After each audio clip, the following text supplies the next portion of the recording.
경영이양 직불 사업으로 경영이양 보조금을 받고 있는 분들이 지켜야 할 준수사항과 신고사항에 대해 자세히 알려드리도록 하겠습니다. 경영이양 직불 사업이란 65세 이상, 74세 이하 농업인이 전업, 후계농 등에게 농지를 매도, 임대하는 경우 직불금을 지원하는 사업입니다. 그럼 먼저 경영이양 직불 사업으로 경영이양 보조금을 받고 있는 계약자가 지켜야 할 준수사항에 대해 알아보겠습니다.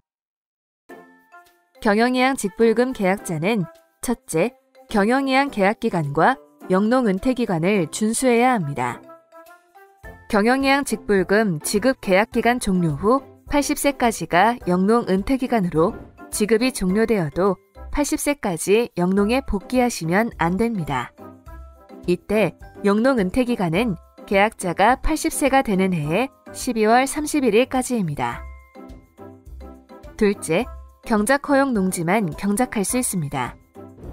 경영이양 계약 당시 경작이 허용된 3,000제곱미터 이내 자녀 소유농지만 경작이 가능합니다.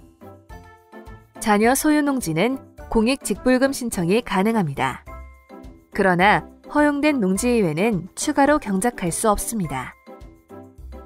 셋째, 경영이양 임대농지는 소유권을 유지해야 합니다. 직불금 계약하실 때 임대하신 농지의 소유권이 변경되거나 임대계약이 해지되는 경우 직불금 지급이 중단됩니다.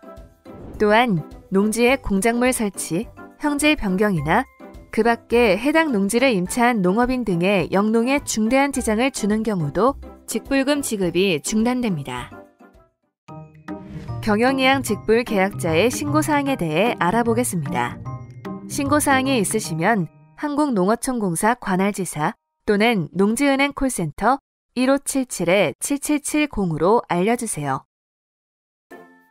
첫째, 경영이양 계약 이후 신규 취득한 농지가 있는 경우 공사에 알려야 합니다.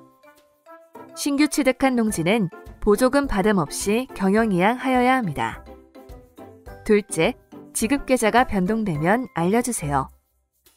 셋째, 경영이양자가 사망하는 경우 공사에 알려서 지급이 종료되도록 해주세요. 단, 배우자에게 소유권이 이전되는 경우는 승계가 가능합니다.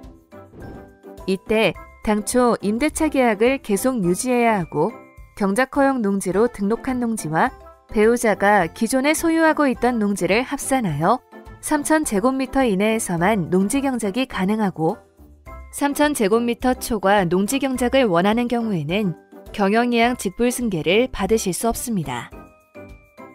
지금까지 경영이양 직접 지불 사업 계약자 여러분께서 지켜야 할 준수사항 및 신고사항에 대해 알아보았습니다.